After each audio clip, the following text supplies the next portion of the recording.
in this passage, what we see is a struggle for justice. And what we've been talking about over the last few weeks is trying to find ourselves in the story. Where are we in this story?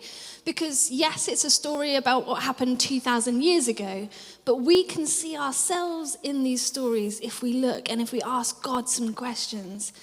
And so I want to take a moment. I'm just going to highlight the sort of 5 different groups of people in this story, what role they played, and a question that it might ask of us as we look at them. So firstly, we saw the religious authorities. This was a group of people that were obsessed with control, and so much so that they were blind to the truth. And so the question we might ask is, do I resist the truth because it threatens my comfort and my control? I believe there is a table slide. Secondly, we introduced to Pilate. Now, Pilate, he kind of knows what's right. He declares that Jesus is innocent, and yet he gives into the pressure from the crowd.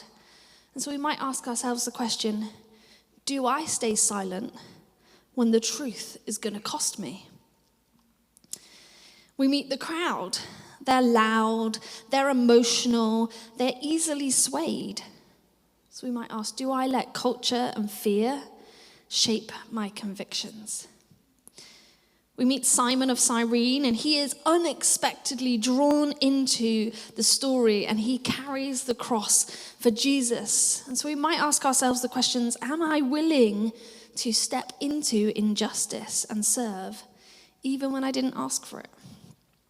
And obviously, there's Jesus in this story, and he is silent, and he is suffering, and he is faithful.